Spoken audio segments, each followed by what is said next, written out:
안녕하세요, 여러분. 반갑습니다. 한 주간 잘 지내셨습니까? 새해 하루하루 어떻게 보내고 계십니까? 이 하루하루의 일기를 주님과 동행하면서 써내려가는 우리 지체들이 되시기를 바랍니다. 우리가 계속해서 요한복음 3장 말씀 살펴볼 텐데, 오늘 이 말씀 속에서는 우리에게 낯선 한 남자, 또 낯선 사람 같지만 다시 보면 나와 너무나도 닮은, 너무나도 나와 나에게 익숙한 한 사람을 만날 수가 있습니다. 이 사람의 이름은 니고데모입니다. 그런데 이 니고데모에 대해서 한 주간 생각하면서 떠오른 한 분이 계세요. 그분을 제가 먼저 오늘 소개하려고 합니다. 그분의 이름은 이어령입니다. 이어령 교수님. 여러분 아십니까? 이분이 이화여대의 석좌 교수님이시고 문학평론가 또 작가이셨죠. 축소지향의 일본인 또 디질로그라는 이런 여러 책을 쓰셨습니다. 이분이 또 문화부 장관도 역임하셨던 그런 분이죠. 88 올림픽 개막식을 또 폐막식을 기획하고 디자인한 분으로 유명합니다. 88 올림픽의 그 개막식이 가장 한국적이면서도 가장 세계적이고 보편적인 가치를 담아낸 그런 공연으로 호평을 받았지 않습니까? 거기에 굴렁쇠를 굴리면서 나온 그 소년, 그 소년이 이어령 교수님의 어린 시절을 회상하면서 그 장면을 기획했다고 하죠. 오늘날 우리나라가 이 소프트 파워가 전 세계에 영향을 주고 K컬처가 큰 인기를 끌고 있는데 그 출발점에 바로 이 이어령 교수님이 있었다. 그렇게 말할 수 있을 정도의 그런 분이죠. 우리나라 문화 발전에 큰 기여, 공헌을 한 분입니다. 학식, 명예, 또 사람들의 존경, 무엇 하나 빠지는 게 없는 분입니다. 아쉬울 게 없는 분이죠. 그런데 여러분, 인생에 문제가 없는 인생이 없잖아요. 문제가 없으면 인생이 아니죠.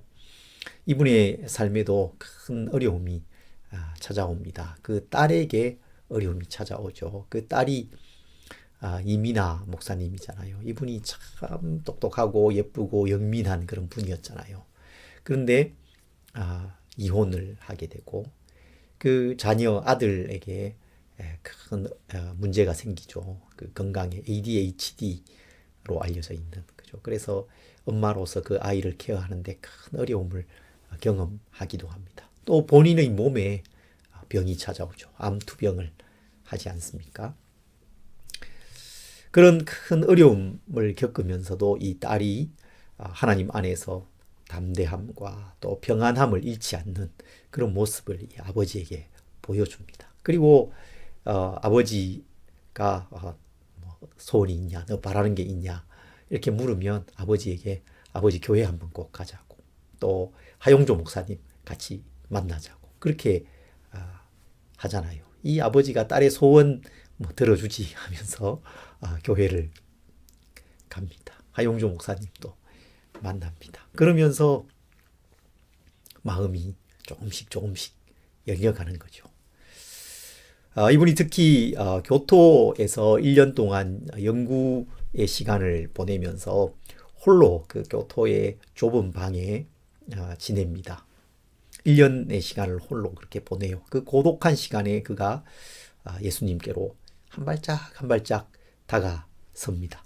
마음의 문이 조금씩 열리는 거예요. 그 과정을 수필로 써서 낸 책이 지성에서 영성으로라는 책입니다. 지난 주 중에 제가 예전에 읽었던 그 책을 다시 한번 읽어보았어요. 그분의 그 영혼의 순수함과 또 문학적인 감수성, 예리한 그 통찰력, 해박한 지식 이런 것들이 이렇게 버무려져서 정말 맛깔나는 그런 책으로 이렇게 나와 있었습니다. 초로의 그 대학자가 자신의 그 지식과 명성을 내려놓고 홀로 자신의 그 인생을 돌아보면서 한 걸음 한 걸음 예수님께로 나아가는 그 과정이 그 책에 담겨 있습니다. 또 예수님께서 이분의 삶에 조금씩 다가오시는 거예요. 그 문을 조금씩 열어주시고 문을 두드리시는 그 모습을 그 책에서 읽을 수 있습니다. 그게 참 좋더라고요, 저는. 예. 아, 하나님께서 우리 인생을 이렇게 찾아오시는구나. 이렇게 만나주시는구나. 그런 생각이 들었습니다. 오늘 말씀 속에서도 한 사람이 예수님을 만납니다. 니고데모와 예수님이 만나는 거예요. 니고데모는 이 어령만큼이나 아니 그 이상으로 저명한 사람이었습니다. 하지만 동시에 그는 영혼의 공허함을 느끼는 사람이었어요. 먼저 요한복음 3장 1절부터 5절을 읽고 말씀을 이어가려고 합니다. 3장은 1절부터 21절까지를 긴 하나의 단락으로 볼 수 있습니다. 그렇지만 먼저 5절까지만 함께 읽도록 하겠습니다. 그런데 바리새인 중에 니고데모라 하는 사람이 있으니 유대인의 지도자라. 그가 밤에 예수께 와서 이르되 랍비여, 우리가 당신은 하나님께로부터 오신 선생인 줄 아나이다. 하나님이 함께 하시지 아니하시면 당신이 행하시는 이 표적을 아무도 할 수 없음이니이다. 예수께서 대답하여 이르시되 진실로 진실로 내게 이르노니 사람이 거듭나지 아니하면 하나님의 나라를 볼 수 없느니라. 니고데모가 이르되 사람이 늙으면 어떻게 날 수 있사옵나이까? 두 번째 모태에 들어갔다가 날 수 있사옵나이까? 예수께서 대답하시되 진실로 진실로 내게 이르노니 사람이 물과 성령으로 나지 아니하면 하나님의 나라에 들어갈 수 없느니라. 아멘. 어느 날 밤, 캄캄한 밤에 어둠을 뚫고 한 남자가 예수님을 찾아옵니다. 그의 이름은 니고데모입니다. 그는 바리새인이었고 유대인의 지도자였습니다. 바리새인이었어요. 그는 일주일에 2번 금식했을 것이고 율법을 철저히 준수했을 것입니다. 11조를 바쳤고 또 손을 깨끗이 씻는 사람이었습니다. 정결한 삶을 추구했어요. 또 그는 유대인의 지도자였습니다. 여기서 유대인의 지도자였다는 것은 산헤드린 그 공의회의 회원, 의원이었다는 것을 말하는 것입니다. 유대인 공동체의 그 통치 기구의 일원이었다는 것이죠. 그리고 그는 이스라엘의 선생이었습니다. 학식과 권력, 또 종교적인 존경을 모두 한 몸에 받는 그런 사람이었습니다. 겉으로는 화려합니다. 외면은 아주 화려하고 멀쩡합니다. 문제가 없어 보입니다.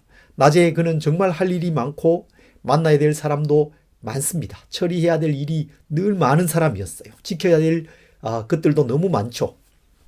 그런데 그 속은 공허합니다. 내면은 비어 있습니다. 내면은 썩어갑니다. 죽어갑니다. 밤에는 너무 고독합니다. 밤에 그 자신을 직면하면 존경받고 인정받을 만한 사람이 아니라는 것을 그 자신이 너무도 잘 아는 거죠. 무엇보다도 하나님 앞에 그가 받아들여질 수 없는 사람이라는 것을 그가 잘 아는 것입니다. 밤에 그는 자신에게 있는 그 깊은 문제를 스스로 해결할 수 없었습니다. 해결이 안 되는 문제였던 것이죠. 이 니고데모가 밤에 예수님을 찾아옵니다. 누군가의 눈을 피해서 온 것일 수도 있습니다. 또 당시의 전통에 따라서 새로운 랍비라고 생각되는 그 예수님께 가르침을 받기 위해서 밤에 왔을 수도 있습니다. 그러나 동시에 이 밤은 그의 영혼에 들이운 깊은 어둠을 보여주는 것입니다. 그의 그 영혼의 밤에 예수님께 찾아온 것입니다. 이 영혼의 밤이 어떤 큰 문제인 것은 아닙니다. 여러분, 우리가 결코 피해야 하는, 결코 경험해서는 안 되는 문제가 아니에요. 오히려 우리는 이 영혼의 밤을 만나야 됩니다. 사실 우리 모두에게, 우리 모든 인간에게 이 영혼의 밤이 있습니다. 온 세상이 어둠 속에 이 영혼의 밤 속에 있다는 것이 사도 요한의 진단이고 선언이거든요. 낮에는 큰 문제가 없어 보일 수 있습니다. 겉으로는 별 문제가 없습니다. 우리 모두가 그렇습니다. 여러분, 자신을 생각해 보십시오. 또 주변에 있는 사람을 생각해 보십시오. 겉으로 보기엔 별 문제 없습니다. 하지만 그렇지 않죠. 문제가 없으면 인생이 아닙니다. 먼저 우리가 가까이에서 가장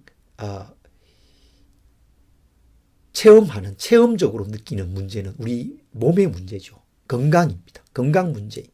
우리 육체가 때때로 아픕니다. 그리고 쇠약해져 가는 거죠. 점점 노쇠해져 갑니다. 그것을 우리 몸이 경험합니다. 누구도 피할 수 없는 문제죠. 그리고 또 정서적인 문제가 있습니다. 열등감에 사로잡혀서 쩔어서 사는 사람이 있습니다. 다른 사람과 나를 끊임없이 비교하죠. 이 비교 의식, 이게 참 비참한 거거든요. 그렇게 비교하다 보면 상대적으로 내가 참 못나 보이고 비참해 보이고 가치 없어 보이는 것 아니겠습니까? 그리고 깊은 우울감을 느낍니다. 또 깊은 마음의 상처를 안고 살아갑니다. 이런 정서적인 문제가 우리 모두에게 있습니다. 관계적인 문제가 있죠. 주변 사람들과의 관계에 어려움이 있습니다. 관계가 깨어져 있습니다. 오랜 관계의 깨어짐 속에 살아가기도 합니다. 무엇보다도 영적인 문제가 있죠. 죄의 문제입니다. 죄를 짓습니다.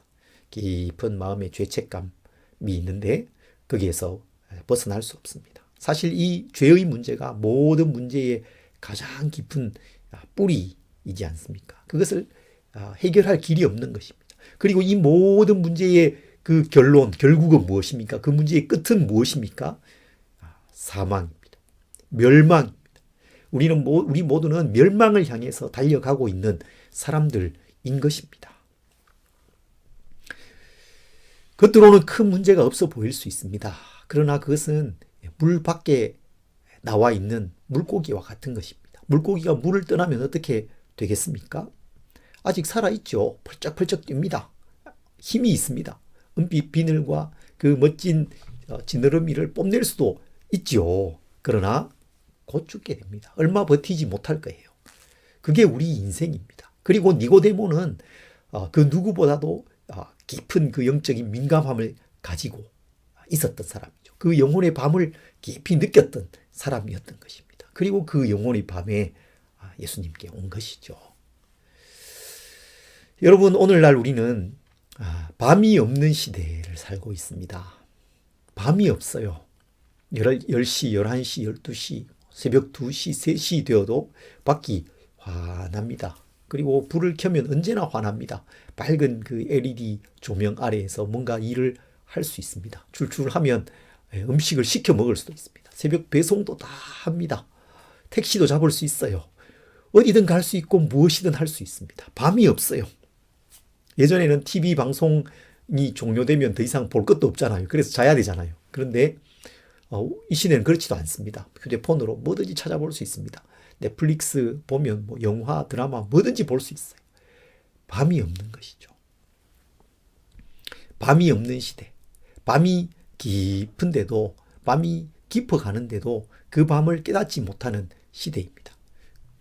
겉의 그 화려함, 낮의 분주함이 밤에도 계속되는 거예요.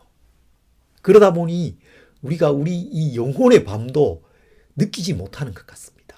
우리 인생의 깊은 문제를 보지 못하는 거예요. 느낄 시간이 없어요. 세상의 화려함과 분주함 속에 막 살아가다 보면 우리 영혼을 돌보지 못하는 것입니다. 영혼의 문제를 돌아보지 못하는 거예요. 깊은 그 고독이나 외로움이나 정서적인 문제나 이런 것들을 잊고 살아가는 것이죠. 영혼이 썩어가고 죽어가는데 그것조차 잘 느끼지 못합니다. 그러면 살 길조차 없어지는 것 아니겠습니까? 그런 시대를 살아가는 우리입니다. 영혼의 이 밤, 우리 영혼의 이 문제를 좀 깊이 돌아보아야 되겠습니다. 니고데모는 영적인 민감성, 감수성이 예민했던 사람입니다. 우리는 이 사람에게서 우리 삶의 공허감과 고독, 영혼의 문제, 영혼의 이 깊은 밤을 볼 수 있는 것입니다. 그것을 깨달아야 되는 것이죠. 그 영혼의 밤에 니고데모가 예수님께로 옵니다. 캄캄한 어둠을 뚫고 예수님이 계신 곳으로 가요. 예수님의 그 얼굴이 잘 보이지 않았겠죠. 가까이 다가가도 그저 어렴풋이 희미하게 보였을 것입니다. 하지만 그는 예수님께로 나아갔습니다. 그 어둠을 뚫고 세상에 빛이신 예수님께로 나아간 것입니다. 여러분, 예수님께로 나아가야 합니다. 영혼의 밤에 예수님께로 나아가십시오. 니고데모는 예수님이 하나님으로부터 오신 선생이라고 고백하면서 나아갔습니다. 예수님께서 행하신 표적은 아무나 행할 수 없는 것임을 그는 알았습니다. 그리고 그 예수님만이 자신의 영혼에 있는 그 공허감과 문제를 해결해 줄 수 있는 분, 채워주실 수 있는 분이라는 것을 그는 인정하고 있습니다. 그에게 예수님께서 말씀하세요. 예수님의 그 목소리는 예수님의 형상 이상으로 또렷하고 선명했을 것입니다. 사람이 물과 성령으로 나지 아니하면 하나님의 나라에 들어갈 수 없느니라. 거듭남에 대해서 말씀하셨어요.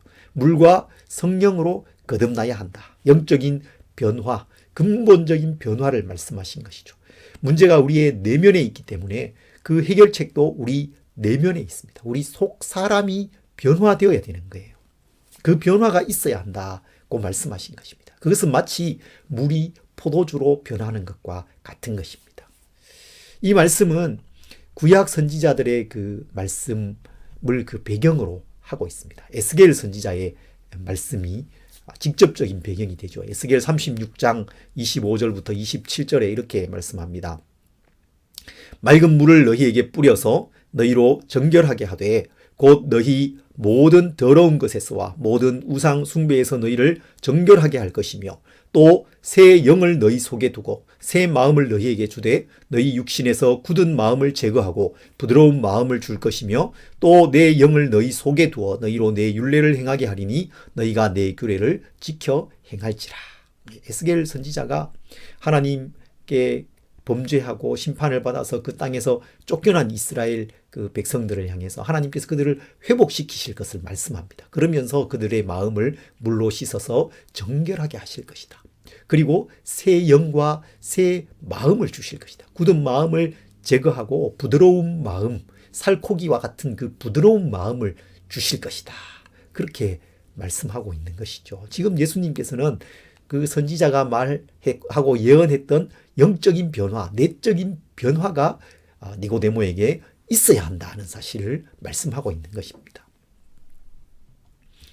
어떻게 그 내적인 변화가 일어나게 됩니까? 물과 성령으로 일어나게 되는 것이죠. 예수님을 바라볼 때 일어나는 것입니다.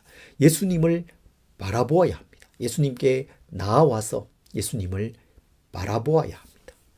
이어지는 그 대화에서 예수님께서 이렇게 말씀하세요. 14절과 15절입니다. 모세가 광야에서 뱀을 든 것 같이 인자도 들려야 하리니 이는 그를 믿는 자마다 영생을 얻게 하려 하심이니라. 니고데모는 구약 성경을 잘 아는 사람이었습니다. 그와 예수님이 대화를 하시면서 구약 성경의 한 이야기를 가져오시는 거예요. 광야를 지날 때 백성들이 하나님을 원망합니다. 그러자 하나님께서 그들에게 광야의 그 뱀, 불뱀을 보내셔서 백성들을 물게 하신 일이 있었어요. 많은 사람들이 뱀에 물렸습니다. 맹독이 사람들의 몸으로 퍼져가고 사람들이 고통 가운데 죽어가고 있습니다. 그때 모세가 하나님께 기도하죠. 하나님은 모세에게 노스로 뱀을 만들어서 그 노스로 만든 뱀을 장대에 달아서 높이 들게 하십니다. 그리고 사람들이 그 노뱀을 바라보라고 하세요. 그리고 그 뱀을 본 사람들은 살았습니다. 민수기 21장에 나오는 이야기입니다. 모세가 그렇게 광야에서 뱀을 높이 들었던 것처럼 예수님도 들리실 것이다. 십자가를 미리 말씀하신 것이죠. 그 십자가의 예수님을 바라보는 사람은 생명을 얻게 될 것입니다. 믿음은 여러분 정말 단순한 것입니다. 바라보는 거예요. Just look up. Look up. 바라보는 것입니다. 노스로 만든 그 뱀 조각이 무슨 효험이 있습니까? 없죠. 그걸 바라본다고 뱀에게 물려서 독이 퍼져가는 사람이 낫습니까? 낫는다고요? 여러분 그게 말이 되는 것입니까? 그렇게 생각하면서 보지 않은 사람이 있었을 것입니다. 보지 않은 사람은 그냥 죽은 것이죠. 그러나 하나님의 말씀, 모세를 통해서 들려진 그 말씀을 믿고 고개를 들어서 그것을 바라본 사람, 단지 그것을 바라본 사람, 그 사람은 나았습니다. 살았습니다. 그것이 믿음입니다. 단지 바라보는 것입니다. 하나님께서 구원의 방법으로 정해놓으신 그것을 바라보는 것입니다. 예수님은 하나님께서 마련하신 구원의 길입니다. 구원의 방법입니다. 유일한 구원의 길이죠. 우리의 영혼의 그 깊은 혼란과 두려움과 죄책감, 미래의 불안에서 벗어나서 예수님께서 주시는 풍성한 삶, 영원한 생명, 내면의 깊은 평안을 얻을 수 있는 방법입니다. 유일한 방법입니다. 구원의 길입니다. 16절에서 말씀하죠. 우리 모두가 잘 아는 말씀, 복음 그 자체를 가장 선명하게 말씀해 주는 성경의 구절이지 않습니까? 하나님이 세상을 이처럼 사랑하사 독생자를 주셨으니 이는 그를 믿는 자마다 멸망하지 않고 영생을 얻게 하려 하심이라. 이제 그 멸망으로 가는 그 길에서 돌이킬 방법이 생겼습니다. 사망의 길에서 돌아설 수 있는 길이 생겼습니다. 무엇입니까? 예수님을 바라보는 것입니다. 예수님께 나아오는 것입니다. 십자가에 달리신 예수님을 바라보면 되는 것입니다. 깊은 그 영혼의 밤에 홀로 고통하지 않아도 됩니다. 그렇게 하지 마시기 바랍니다. 예수 그리스도께로 나아오십시오. 예수님을 바라보시기 바랍니다. 요한복음 14장에서도 예수님께서 말씀하시죠. 내가 곧 길이요 진리요 생명이니 나로 말미암지 않고는 아버지께로 올 자가 없느니라. 예수님이 길이십니다. 진리이십니다. 생명이십니다. 예수님께서 하나님 보내신 독생자, 유일한 구원자라는 것을 마음 가운데 인정하시기 바랍니다. 그 사실, 그 진리를 진심으로 받아들이시기 바랍니다. 그것이 믿는 것입니다. 그러면 거듭납니다. 다시 태어납니다. 영적인 새 생명이 우리의 이 내면 속에서 생겨나기 시작하는 것입니다. 여러분, 그 자체로, 그것으로 금방 어떤 극적인 변화가 일어나지 않을 수도 있습니다. 니고데모에게 그랬습니다. 니고데모에게 어떤 극적인 변화가 일어난 것 같지 않습니다. 그 밤에 니고데모에게 어떤 기적적인 일이 일어나지 않았어요. 그런데 요한복음 7장에 가면 바리새인들이 예수님과 예수님을 믿는 사람들을 비난하는 내용이 나와요. 저주합니다. 그런 이야기를 듣고 있던 이 니고데모가 슬쩍 예수님의 편을 듭니다. 예수님을 변호해요. 7장 50절 51절에 그 중에 한 사람 곧 전에 예수께 왔던 니고데모가 그들에게 말하되 우리 율법은 사람의 말을 듣고 그 행한 것을 알기 전에 심판하느냐. 제대로 말 들어보지도 않고 그 사람의 삶을 들여다보지도 않고 심판하고 판단부터 하느냐 하면서 예수님을 슬쩍 변호합니다. 자신은 예수님을 만났거든요. 예수님 말을 들었거든요. 이 니고데모가 나중에 또 한 번 등장하죠. 요한복음 19장입니다. 예수님께서 십자가에 못 박혀 죽으신 후입니다. 아리마대 요셉이 빌라도에게 가서 예수님의 시신을 달라고 요청하고 예수님의 장례를 치르잖아요. 그때 니고데모가 찾아옵니다. 19장 39절입니다. 일찍이 예수께 밤에 찾아왔던 니고데모도 모략과 침향 섞은 것을 100리트라쯤 가지고 온지라. 그래서 함께 아리마대 요셉과 함께 예수님의 장례를 치르게 된 것이죠. 모략과 침향 100리트라는 33kg 정도 되는 양이라고 그래요. 많죠. 그 정도의 양은, 그 정도의 향품은 왕의 장례식에 쓰이는 정도의 양이라고 합니다. 엄청나게 많은 양을 가져온 것입니다. 예수님께서 말씀하신 것처럼 니고데모는 예수님께서 들리는 것을 보았어요. 인자가 들려야 하리니 라는 그 말씀을 그는 경험합니다. 십자가에 달리신 예수님을 그는 보았습니다. 십자가에 죽으시는 것을 보았어요. 그리고 그 죽음이 자신을 그 멸망의 길에서 건지시고 영생을 주시기 위한 것이라는 것을 그는 알았습니다. 믿었습니다. 그분을 자신의 삶의 왕으로 인정하고 있습니다. 예수님을 믿었고 거듭났습니다.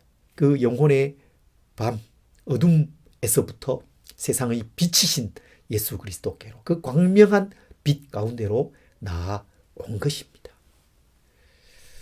여러분, 새해를 우리가 맞이했습니다. 참 이 연초에 귀한 시간을 우리가 보내고 있지 않습니까? 이 시기에 우리의 삶을 다시 깊이 좀 돌아볼 수 있었으면 좋겠어요. 영혼의 밤을 좀 보냈으면 좋겠어요. 내 영혼의 상태가 어떠한가 좀 깊이 생각했으면 좋겠습니다. 경험해야 합니다. 그리고 예수님께로 나아오시기 바랍니다. 예수님을 바라보시기 바랍니다. 내 삶의 왕으로, 주인으로 진심으로 받아들이십시오. 영접하십시오. 물로 포도주를 만드신 그 주님, 니고데모의 마음을 만져주시고 그 마음과 삶을 바꾸시고 거듭나게 하신 그 예수님께서 우리의 삶도 새롭게 해 주실 것입니다. 바꾸어 가실 것입니다. 그런 소망을 여러분 품으시기를 바랍니다. 오늘 말씀 서두에 소개한 이어령 교수님의 책에 나오는 시 한 편을 제가 소개해드리면서 오늘 말씀을 마치려고 합니다. 우리 시대에 니고데모가 있다면, 산다면 이런 시를 짓지 않을까, 이런 기도를 하지 않을까, 그런 생각이 드는 그런 시였습니다. 제목은 내가 살 집을 짓게 하소서라는 제목입니다. 내가 살 집을 짓게 하소서. 다만 숟가락 2개만 놓을 수 있는 식탁만 한 집이면 족합니다. 밤중에는 별이 보이고 낮에는 구름이 보이는 구멍만한 창문이 있으면 족합니다. 비가 오면 작은 우산만한 지붕을, 바람이 불면 외투자락만한 벽을, 저녁에 돌아와 신발을 벗어놓을 때 작은 대돌 하나만 있으면 족합니다. 내가 살 집을 짓게 하소서. 다만 당신을 맞이할 때 부끄럽지 않을 정갈한 집 한 채를 짓게 하소서. 그리고 또 오래오래 당신이 머무실 수 있도록 작지만 흔들리지 않는 집을 짓게 하소서. 기울지도 쓰러지지도 않는 집을, 지진이 나도 흔들리지 않는 집을, 내 영혼의 집을 짓게 하소서. 내 영혼의 집을 짓게 하소서라는 이 마지막 구절이 저는 너무 좋습니다. 주님이 오래 머무실 수 있는 작지만 정갈하고 흔들리지 않는 내 영혼의 집을 짓는 것. 이것이 2022년에 저의 소망이 되었습니다. 올해 처음으로 읽은 책, 거기에서 제가 올 한 해의 이 소망을 발견했어요. 내 영혼의 집을 짓자. 작은 집, 그러나 주님 머무실 수 있는 집을 짓자. 이런 거듭남, 내면의 깊은 변화, 그리고 그에 이어지는 그 삶의 풍성함, 하나님과의, 예수 그리스도와의 그 교제, 그런 것을 맛보며 살아가고자 하는 그런 소망이 저에게 있습니다. 우리 지체들 모든 분들이 그런 내면의 변화와 삶의 그 풍성함을 누려가는 이 2022년 여러분의 삶이 되시기를 간절히 소망합니다.